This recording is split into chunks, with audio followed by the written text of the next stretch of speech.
All right, let's do a Bible study on the armor of God, guys. Welcome to Gospel Fortified. I'm Justin. We will take out these pieces of armor one by one in the next few videos. I'll probably scatter them out. There are 6 pieces of armor. I totally am looking at the wrong thing. You're looking at the wrong thing. Why are you looking at the wrong thing? Come down here. Here we go. All right.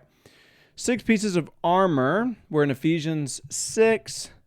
And what we're looking at today in this video is, you guessed it, the belt of truth. I want to give you 5 insights into the belt of truth. First, the word truth is beautiful, okay? Aletheia.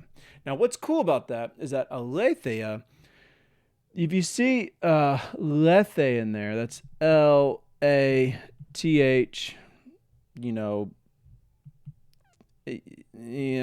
that's not how you transliterate it, okay? But letheia. Lethe, okay, is it's the river, one of the rivers flowing through Hades in Greek mythology. And if you drink the water of Lethe, what would happen is you would forget. You would become confused. And so as you think of aletheia, it is the opposite of confusion, the opposite of forgetting. So it is something, first, that's just a cool story, but it's not forgetting. It's not staying hidden. Truth is the opposite. Truth is when something hidden becomes manifest. So you're in court, okay? And it's declared upon you. You're asked, you promise to tell the truth, the whole truth, nothing but the truth. What you're doing maybe as a witness is you're taking hidden things that only you know, and you are manifesting them to everyone what it is that is true. Now, the reason why I'm making this such a big deal, focusing on our first 2 insights on truth, is that we have to understand what this word means. Okay, so we have to know what the definition of truth is, and it is when something hidden is made manifest, is made visible. It's the opposite of forgetting. It's the opposite of confusion. Now, what's so cool about, so that's truth. Now let's talk about belt for a second. Now the belt is absolutely central to the armor of a Roman soldier. So Paul is the writer of Ephesians, and he's writing this from jail. This is one of his letters from prison. What would he be looking at? Who would he be looking at all day long?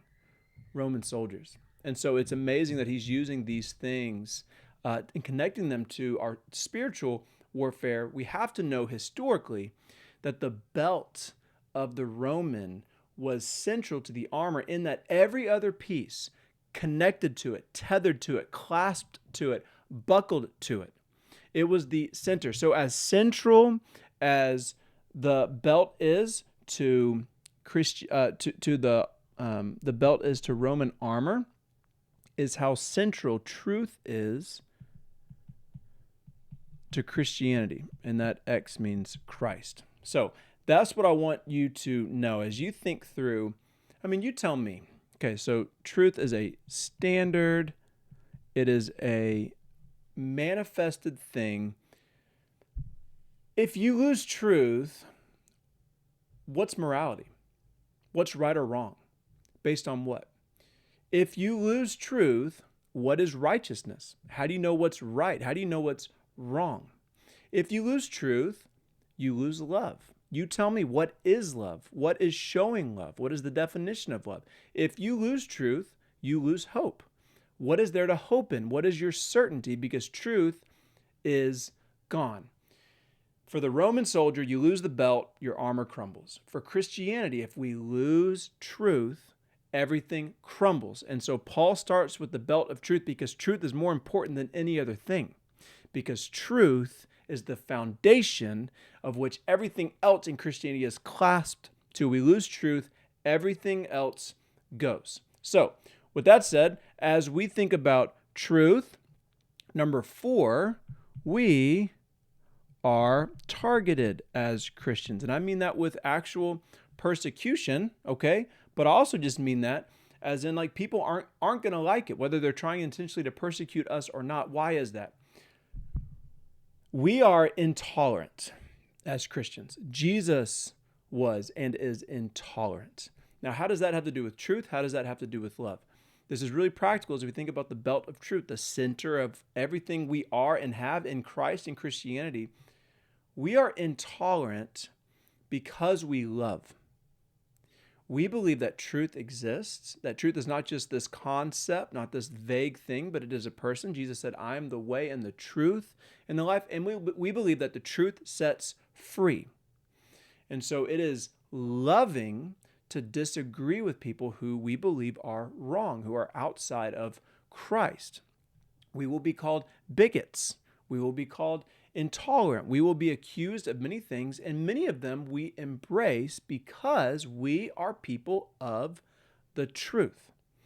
What's ironic, of course, is that usually the people disagreeing with us are the most intolerant of them all. They will tolerate their beliefs, but not ours. That's a game that we don't have to play, but at the same time, we know that it's going to happen. So I just want you to know that as a Christian, putting on the armor of God, putting on Christ himself is starting with this belt of truth, which means we're going to be intolerant.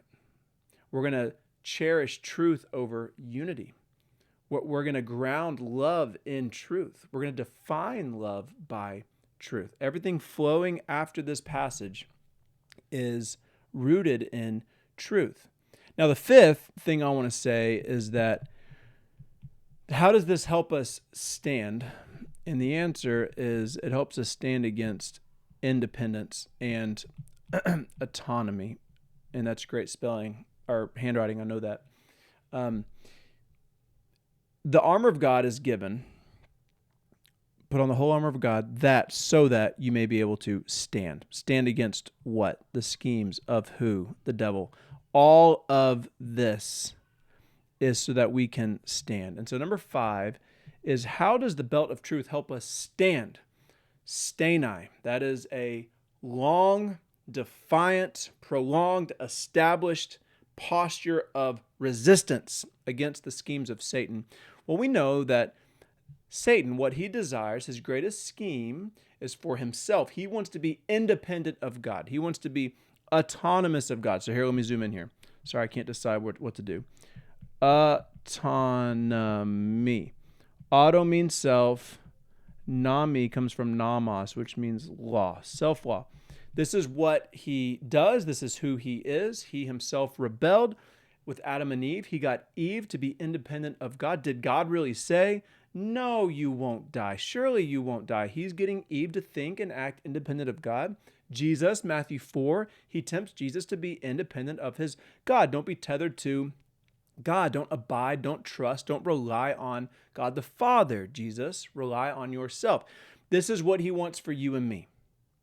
What Satan wants for you and me is to be independent of God, to do what's right in our own eyes, to establish truth for me, my truth, as if we have an ownership over what God has revealed in creation and in him and revealing himself in the Bible. And so that is what I think the top 5 insights that I can offer you are of the belt of truth. I hope this is helpful. If you have any questions, comment below. Please do subscribe, and I will see you guys in the next video. Bye.